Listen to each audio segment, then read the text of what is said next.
బెంగళూరు వాసులకు మెట్రో ప్రయాణం ఖరీదుగా మారింది. ఫేర్ ఫిక్సేషన్ కమిటీ సిఫార్సుల మేరకు Bengaluru metro rail corporation limited ticket ధరలను సవరించింది. పెరిగిన ధరలు ఇవాల్టి నుంచి అమల్లోకి వచ్చాయి.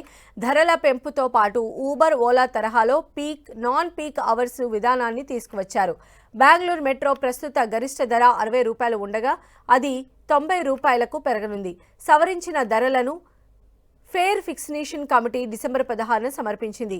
BMRCL బోర్డు ఆమోదం మేరకు టికెట్ ధరలు ఇవాల్టి నుంచి అమలు కానున్నాయని తెలిపింది.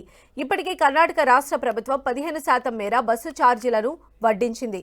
తాజాగా మెట్రో ఛార్జీలు కూడా పెరగడంతో బెంగళూరు వాసుల ప్రయాణం మరింత భారం కానుంది. మెట్రో ప్రయాణంలో కొత్తగా పీక్ అవర్ టారిఫ్ సిస్టమ్ను తీసుకొచ్చారు. ఉదయం రైళ్లు ప్రారంభమైనప్పటి నుంచి 8 గంటల వరకు, మధ్యాహ్నం నుంచి సాయంత్రం 4 గంటల వరకు, మళ్లీ రాత్రి 9 గంటల నుంచి చివరి వరకు ఆఫ్ పీక్ అవర్స్గా నిర్ణయించారు. అంటే మిగిలిన సమయాన్ని పీక్ అవర్స్గా పరిగణిస్తారు. స్మార్ట్ కార్డులపైన పీక్ అవర్స్ సమయంలో 10%, హాఫ్ పీక్ అవర్స్లో 5% డిస్కౌంట్ ఇస్తారు. నిజానికి ఈ మెట్రో ఛార్జీల పెంపు నిర్ణయం ఈ నెల మొదటి నుంచే అమలు కావాల్సి ఉన్న వారం పాటు హోల్డ్లో పెట్టారు. ఛార్జీల సవరణకు ముందు సమగ్ర రిపోర్టు సమర్పించాలని మోదీ ప్రభుత్వం ఆదేశించిందని పేర్కొన్నారు.